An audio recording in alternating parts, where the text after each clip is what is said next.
Bom, após o vídeo 25, onde está a primeira etapa da primeira parte da revisão da matéria, né, da aula antes da prova, né, da revisão antes da prova, revisão que prepara os alunos para a prova, né. Tivemos o vídeo 26, que é a segunda etapa da primeira parte. O que é essa primeira parte? É uma parte que para preparar os alunos para se defrontar com Marx, mais assertivo, né? Primeira parte da perspectiva com que norteia essa interpretação do Marx que eu vou apresentar para vocês. Agora é a primeira etapa da segunda parte, né? O que é essa segunda parte? É o Marx destruidor da interpretação burguesa, né? É uma aplicação, a concretização daquilo que está na superfície na primeira parte, que está norteando, né? Qual é a intenção? A primeira parte te ajuda a entender, né? Para que você perceba que não é um modelo, não é uma teoria, né? É uma forma de interpretar, de compreender, né? A busca da compreensão e não a busca da explicação, não a identificação da determinação do conceito na realidade. É um outro jeito de analisar, tá certo? Então, vamos agora para essa primeira etapa da segunda parte, do Marx destruidor. Vamos aqui. Share. Cadê esse negócio? O que aconteceu?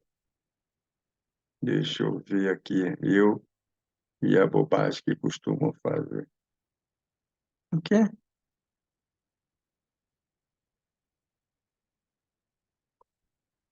Deixa eu bater aqui, então. Ah, acho que agora deu. Acho que agora. De novo aquela história que tem que tirar para não ficar me atrapalhando, né? Então, agora eu vou buscar o arquivo. Arquivo de hoje. É esse aqui.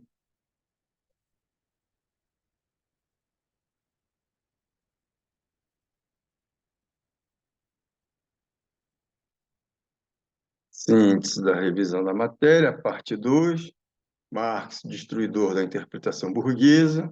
Primeira etapa. O que eu vou mostrar?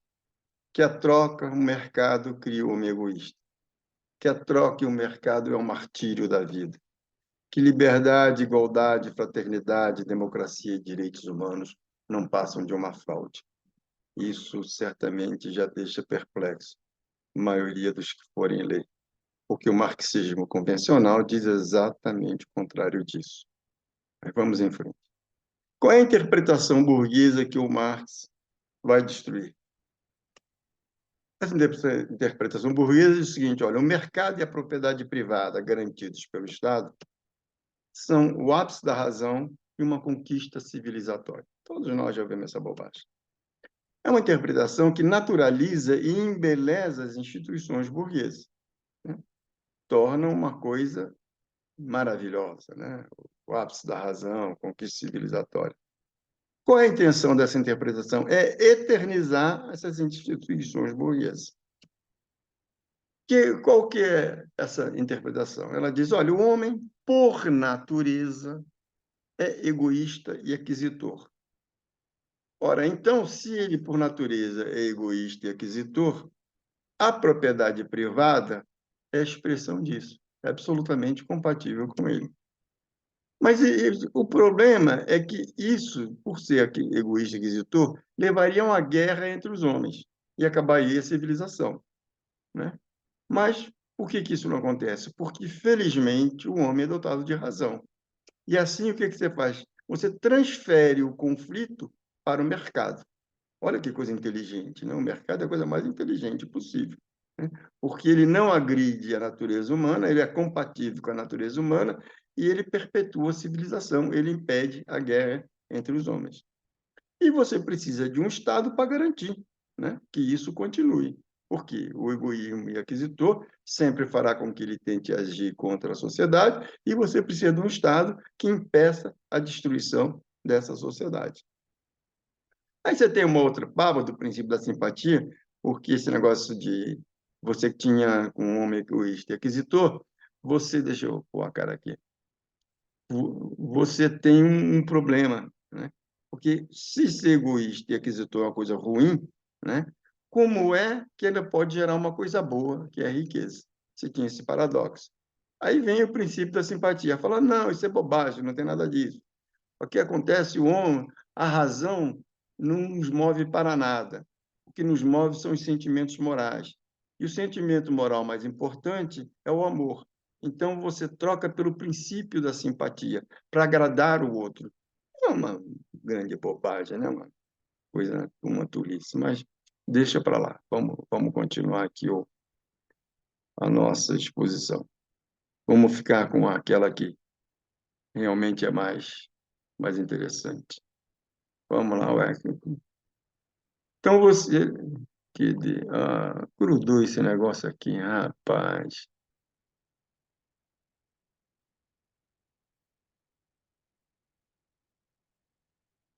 Bom, então vamos lá. Então, mercado, propriedade privada e Estado, né, geram maravilhas. Quais são as maravilhas que ele gera? Primeira coisa é a liberdade. Você é livre, né? Você exerce a sua individualidade. Segunda coisa é a propriedade. Terceira coisa é a igualdade. Quarta coisa maravilhosa é a segurança. A quinta coisa fantástica, divina, é a fraternidade, né? E propicia ainda a emancipação política, a democracia e os direitos naturais e os direitos humanos. Nossa, essa estrutura realmente é o ápice da razão, uma conquista civilizatória. Bom, então vamos ver a destruição feita pelo Marx. Vamos começar resumindo os vídeos 3 e 4. Por que o Marx está destruindo? Ele fala, olha, homem egoísta, aquisitor, propriedade privada, né? Uma relação entre natureza humana e propriedade privada. Essa é a primeira tacada que nós vamos dar. O que o Marx está dizendo? Olha, o homem não tem em si a sua essência. Ele não tem uma natureza. Não existe uma natureza humana. E para isso vamos recorrer à ideologia alemã. O que no ideologia alemã Marx diz? Para existir história, é preciso haver homens vivos. Para existir homens vivos, é preciso produzir homens vivos, porque os homens são perecíveis, eles têm que ser continuamente, cotidianamente produzidos. Então, diz o Marco, o fato básico da vida é a produção dos homens vivos. A produção da vida, então, na realidade, é uma necessidade prática, não tem nenhum destino, nenhuma transcendência. Para ter homens vivos, você precisa produzir. A produção da vida é uma necessidade prática. E ela tem duas dimensões, a dimensão material e a dimensão social. E, imediatamente, uma dimensão material e uma dimensão social.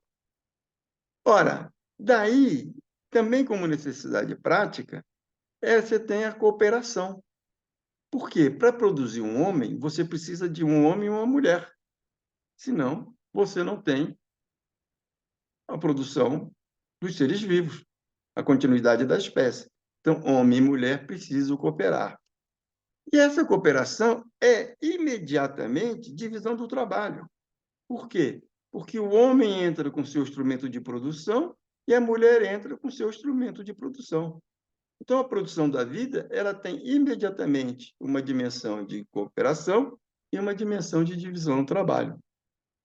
Ora, isso também tem a questão imediata da consciência, né? No começo era tipo instinto, né? Mas depois ela vai se desenvolvendo, né? E tem consequências que nós vamos falar mais para frente.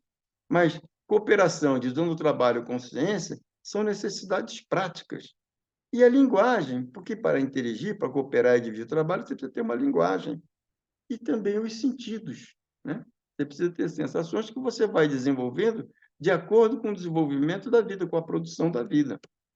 Ora, Portanto, cooperação, divisão do trabalho, consciência, linguagem e sentidos não são características que Deus colocou nos homens. Não é fruto da criação divina. E sim o quê?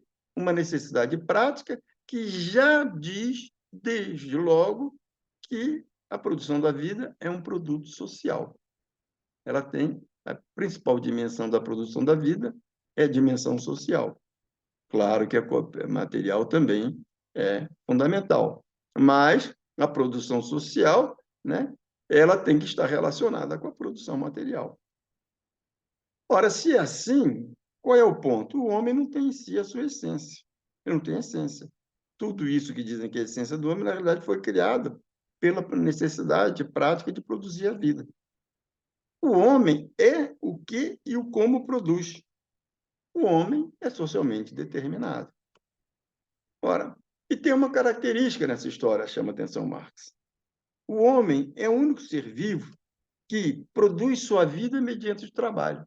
A abelha não trabalha, a formiga não trabalha, só o homem trabalha, porque só o homem antecipa na mente o resultado da sua ação. O que a abelha faz, o que a formiga faz, o que os animais fazem, é por instinto.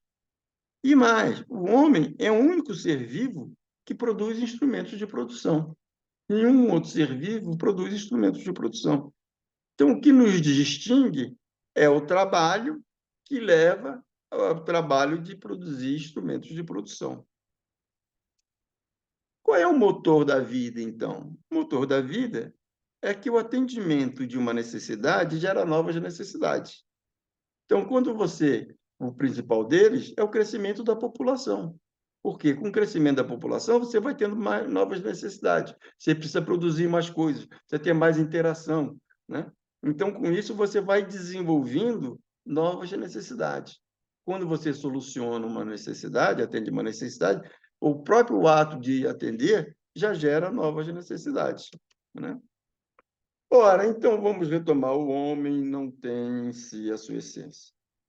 O homem é socialmente determinado. O homem engendra o próprio homem mediante o trabalho. O homem é o que e como produz. Os manuscritos, né? Consequência disso é que o Marx perguntou: quem gerou o primeiro ser humano e a natureza em geral? No fundo, é pergunta por Deus.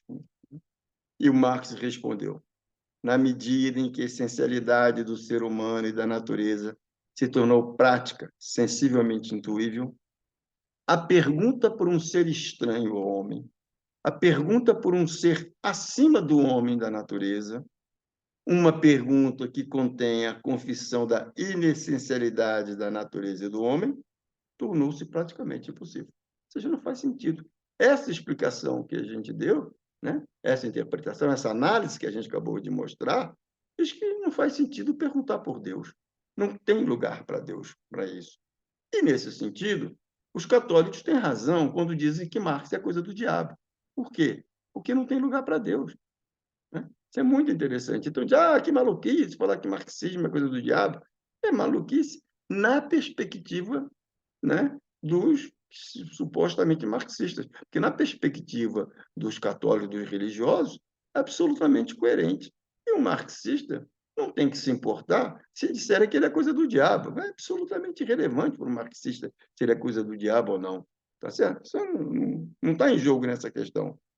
E aí continua Marx. Consequentemente, e se preparem porque essa vai surpreender vocês, o ateísmo, negação de Deus para a afirmação do homem, também não faz sentido.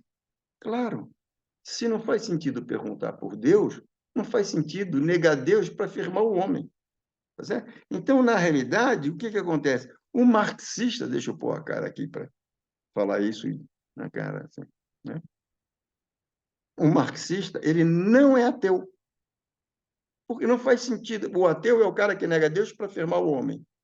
Marx diz, não, se Deus não tem papel, é como se Deus não existisse, Deus é irrelevante na interpretação que eu faço da vida, portanto, não faz sentido eu ser ateu, eu criticar aquilo que não existe, que é irrelevante. Ou seja, há muito má leitura, há uma leitura do Marx fortemente enviesada, carregada de religiosidade. né? Se você não tem religiosidade, é irrelevante se o católico diz que você é coisa do demônio ou não. Vamos lá. Aqui de novo. Tá assim, saiu, beleza, vamos lá. Bom, vamos voltar para a interpretação burguesa. O homem egoísta e aquisitor transfere o conflito para o mercado. Olha que coisa maravilhosa, né? Essa coisa maravilhosa, né? Ora, perguntamos nós, se o homem não é a forma como a razão, Deus, seja lá o nome que você quer dar, se apresenta, vamos lembrar da primeira parte, né? De que o pensar existe antes do ser, portanto, tudo que você vê é manifestação do pensar, tá certo? É a forma como o pensar se apresenta. Ora, se o homem não é a forma como o pensar se apresenta, se o homem não tem em si sua natureza que acabamos de ver, se ele é socialmente determinado, por que e como esse homem se tornou egoísta? Aí, qual é a resposta do Marx? Produzindo sua vida mediante a troca. O... Deixa deixa eu pôr a cara para falar isso aqui. O demônio do Marx é a troca, não é o contrário da interpretação burguesa, que a troca é uma maravilha. Para o Marx, ela é o demônio. Vou te contar, vamos lá.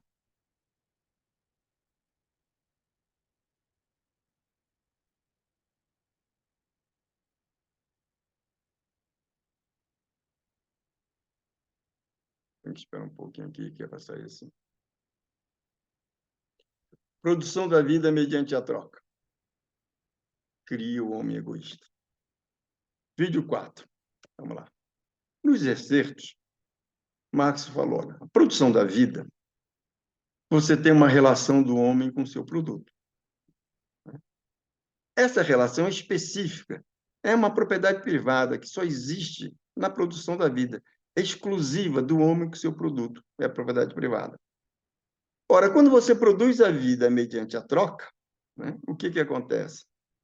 Essa propriedade privada se aliena, se torna uma propriedade privada alienada, que tem um aspecto imediato de equivalente, que tem um aspecto imediato de valor de troca, cuja existência sensível mais cômoda é o dinheiro. Olha o que o Marx está falando. O que é o dinheiro? É a existência sensível mais cômoda da propriedade privada. O dinheiro não tem vida em si. Ele é apenas a existência sensível mais cômoda da propriedade privada alienada. Mas diz o Marx, mais importante do que isso, né, é que as qualidades humanas são transferidas para o dinheiro, que é a existência sensível da propriedade privada. Ou seja, a produção da vida mediante a troca transfere as qualidades humanas para a propriedade privada alienada, cuja existência sensível mais cômoda é o dinheiro. Ou seja, a propriedade privada alienada captura, né, as qualidades humanas. Então, diz o Marx, quando o homem, na sua relação com a natureza, relação com as coisas, relação com os outros homens, não é ele próprio quem faz a mediação, mas essa mediação é transferida para o dinheiro. Uma mediação mediante o dinheiro constitui-se uma entidade que está fora e acima do homem. Ou seja, o que vira Deus é o dinheiro que vira Deus. Ora, com as qualidades humanas transferidas para o dinheiro, e com o dinheiro sendo uma entidade que está fora e acima do homem, o que é isso? O que é essa base? É o estranhamento, a coisificação e o fetichismo. Está posto aqui, já nos excertos, essa questão. E vamos continuar. Quando as qualidades humanas são transferidas para o dinheiro, o sujeito se torna escravo do dinheiro, que é a existência sensível da propriedade privada alienada. O sujeito se torna predicado do seu predicado. O que é isso? Feuerbach. E nos manuscritos? Tudo aquilo que tu não podes, o teu dinheiro pode.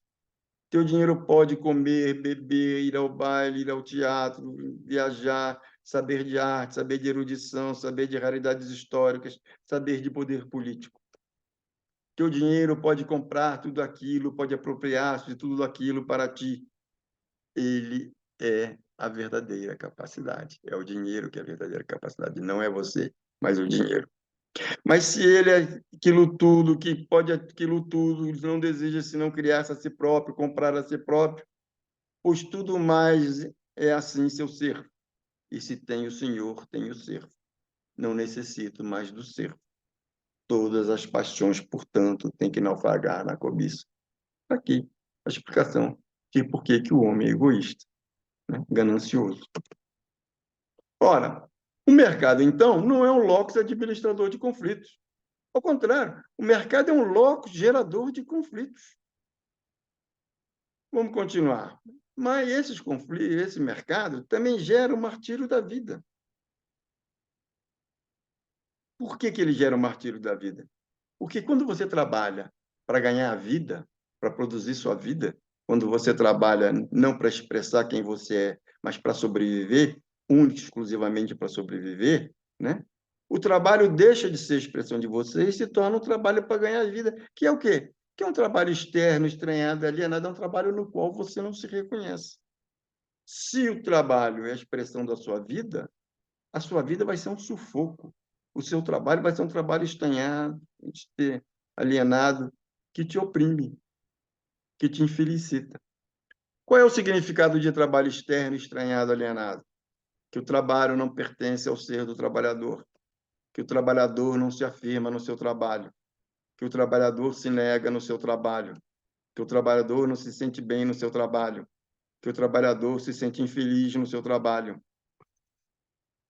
que o trabalhador não se envolve qualquer energia física ou espiritual livre, que o trabalhador mortifica sua física e arruína seu espírito, que o trabalhador só se sente junto de si quando fora do trabalho, que o trabalhador, quando está no trabalho, se sente fora de si, que o trabalho não é voluntário, que o trabalho é forçado, obrigatório, que o trabalho não é satisfação de uma carência, que o trabalho é apenas um meio para satisfazer necessidades fora dele, que o trabalho é um trabalho de autossacrifício, de mortificação.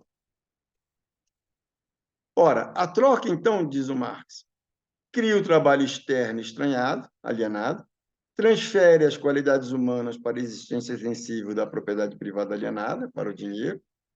E o que isso implica? Implica que o homem é um ser abstrato, diferente do ser empírico. Quem é o ser empírico? O egoísta, asocial, ferramenta maquinal, monstro físico e espiritual. E a comunidade é baseada na pilhagem, o trabalho, a troca implica o trabalho externo, que é a mortificação da vida. Ora, e continua Marx, o que a economia política é? É uma farsa. Vídeo 6 aqui. Por que ela é uma farsa? Porque ela ignora a relação entre o trabalhador e o trabalho. Aquilo que te mortifica, ela deixa fora. Portanto, se ela deixar fora aquilo que te mortifica, tudo é uma beleza. É como a história da piada, que diz assim, como é que vai ser o casamento? Ah, tirando os problemas, ele vai muito bem. O que a economia política faz é tirar os problemas, portanto, tudo, por definição, é muito bem. E é um discurso mentiroso, farsante. É uma fraude, uma farsa. Olha o que ele falou nos manuscritos do Capital. A economia política pode construir um discurso mentiroso porque ignora a relação entre o trabalhador e o trabalho. Limita-se a tratar a economia no plano da circulação. Ela passa ao largo do trabalho estranhado, passa ao largo da sujeição à disciplina do patrão. Qual é o erro dos livre-cambistas? Não distinguir a circulação simples da circulação ampliada. Achar que o que vale para uma situação em que chego com o produto que produzi e você chega com o produto que produziu e realizamos a troca, vale igualmente para uma situação em que você e eu produzimos para o mercado externo a nós. Em suma, mercado não é administrador do conflito, mercado é fomentador do conflito. Mercado torna o homem egoísta. O homem não tem em si a sua essência. O homem é socialmente determinado. O mercado cria o trabalho externo, o mercado faz da produção da vida um martírio. Vamos continuar aqui. Produção da vida mediante a troca e mercado. Se é assim, o que os valores burgueses escondem? Continua Marx, entrando na bruma para mostrar que lá não tem monstro, só tem banalidade. Esse é o vídeo 5. Liberdade, né? Primeira maravilha da instituição burguesa, da propriedade privada, mercado e Estado. O que o Marx, no Questão Judaica, diz que é liberdade? Liberdade é poder fazer tudo o que quiser. Ora, se é fazer tudo o que você quer, isso é egoísmo. desde que não prejudique os outros. Ele fala, então a liberdade de virada sobre si próprio. É por isso que o Schopenhauer diz que quem não ama a solidão não ama a liberdade. Por que a liberdade é egoísmo? Porque ela não está fundada na relação do homem com o homem, e sim no isolamento do homem. O outro homem não é realização, e sim é barreira à liberdade do homem. Portanto, liberdade o que é? É só um nome diferente para egoísmo. Tenho certeza que vocês estão perplexos nessa perspectiva, porque é uma coisa óbvia, evidente, e o dia que eu vi, eu falei assim, nossa, mas isso é óbvio, por que passei tantos anos acreditando numa tolice diferente? Né? Você vê a força da ideologia. Né? Porque é óbvio que liberdade é uma baboseira do cacete. É puro egoísmo. Bom, propriedade o que é? Propriedade é a aplicação do direito à liberdade. Né? Aplicação do direito ao egoísmo. Igualdade é uma farsa. Isso é muito interessante. O que o Marx fala? Vamos pegar uma miséria da filosofia. O que ele diz? A igualdade é o bom, o bem supremo, o verdadeiro fim prático. Isso que eu aprendi com Marx. Né? Toda nova categoria econômica vem para eliminar a desigualdade engendrada pela categoria anterior. A igualdade é a intenção primitiva, é a tendência mística. Opa! Tendência mística, igualdade, né? Intenção primitiva, tendência mística, é o fim providencial ideal do senhor Proudhon. Ou seja, eu passei anos pensando que essa tolice proudhoniana, era do Marx. Né? Na realidade, igualdade é um ideal proudhoniano e não é ideal do Marx. O Marx não tem ideal de igualdade. Esse negócio de sociedade justa e igualitária é uma leitura equivocada, errada do Marx. E mostra o porquê. No Sagrada Família, o Marx falou: olha, gente, igualdade é a consciência do homem a respeito de si mesmo no elemento da prática. Quer dizer, portanto, a consciência do homem a respeito do outro homem como ser igual. Não é que o outro homem é igual, não somos iguais. Eu tenho que agir com ele com a consciência de que ele é igual a mim. Né? E é o comportamento do homem em relação ao outro homem como ser igual. Eu tenho que ter a consciência de me comportar com o outro homem como igual. No fundo, o que ele está falando? A identidade entre o ser empírico e o ser genérico. Nós somos diferentes, nós não somos iguais. Nós temos que tratar como iguais, mas não somos iguais. O que nós temos que tratar o outro é como humano. O que o Marx reivindica é a constituição da humanidade, que será obtida com a identificação entre o ser empírico e o ser genérico. Diz o Marx, igualdade é a expressão francesa para a unidade essencial humana, para a consciência da espécie, para o comportamento de espécie do próprio homem, para a identidade prática do homem com o homem, para a relação social ou humana do homem com o homem. Bom, desmascarado tudo isso como capa para o egoísmo, o que é segurança? Segurança é garantir que o egoísmo está garantido. Tá certo? Fraternar, pô, é uma fraude. Se o egoísmo prevalece, como é que pode ser fraterno? Isso é uma mentira, uma baboseira. E a emancipação política? Isso também é uma coisa interessante, porque qual que o Marx fala sobre isso? Emancipação política, falou no Questão Judaica. Redução do homem, por um lado, a membro da sociedade civil, a indivíduo egoísta independente, e, por outro lado, a cidadão, a pessoa moral. Ou seja, impossível. Né? Ou você é um indivíduo egoísta, ou você é um cidadão. E olha que interessante a explicação dele. O que ele fala? Os homens empiricamente existentes são separados uns dos outros. Portanto, a unidade tem que ser separada. Ora, o que você faz? Você cria o cidadão. Um ser genérico, um ser abstrato. O cidadão é uma abstração, ele não existe na realidade. O que existe são os homens empíricos existentes, separados uns dos outros, egoístas. Né? E aí, quando você cria o cidadão, você cria dois planos, da sociedade civil e do Estado. Na sociedade civil, é o espaço real dos particularismos, é o reino da vida empírica e privada. E o Estado é a expressão alienada dos interesses gerais da vida genérica dos homens. Ora, isso é uma fraude. Cidadão, o que é? É uma criação para encobrir o quê? Para legitimar o quê? O homem que é empírico, o homem egoísta, o homem filho da puta. Bom, e a democracia? Outra farsa. Diz o Marx, a democracia política é cristã. O que ele falou na questão judaica? Pois o homem que passa a ser soberano é o homem que, tal como toda organização da nossa sociedade, está corrompido, perdeu-se a si mesmo, se alienou.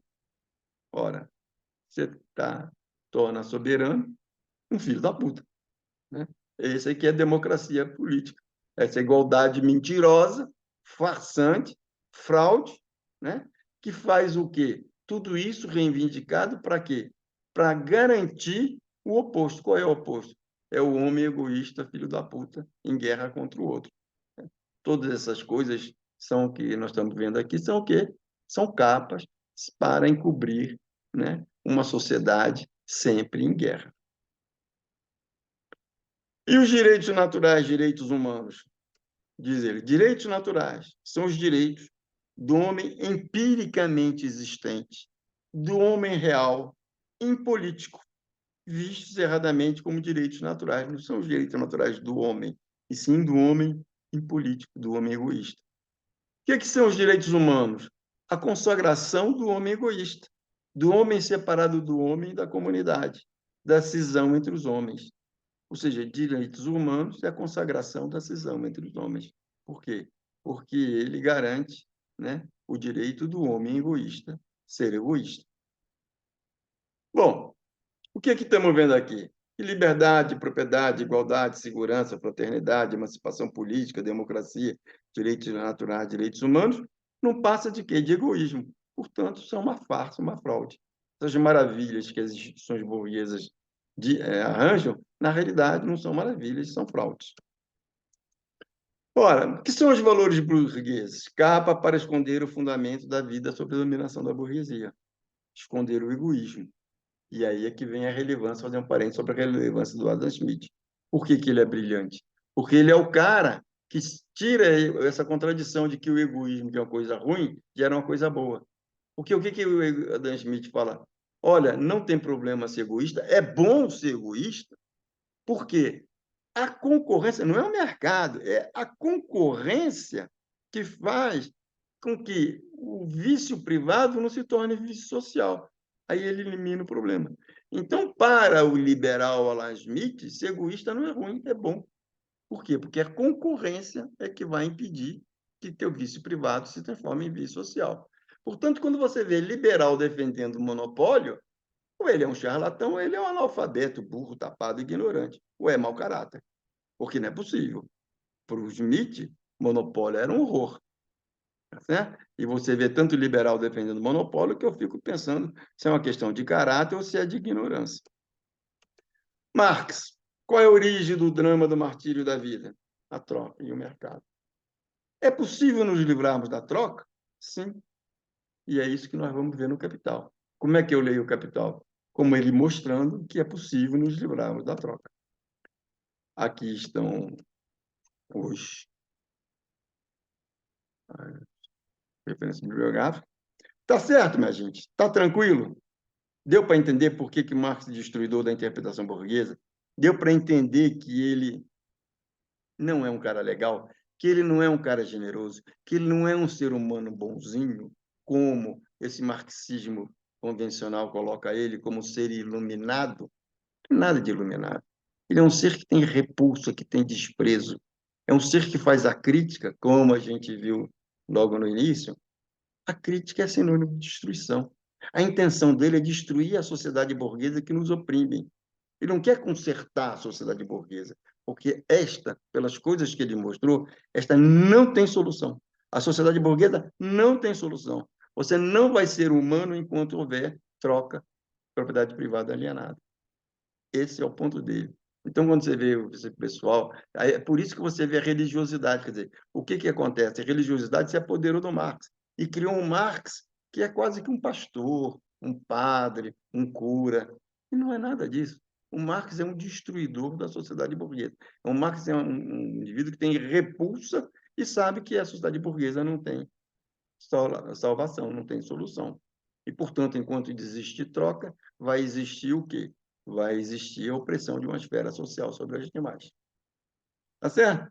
Espero que não tenha ficado tão perplexo com esse Marx. Mas nós vamos continuar. e lhe fala coisas piores. Falou? Até a próxima.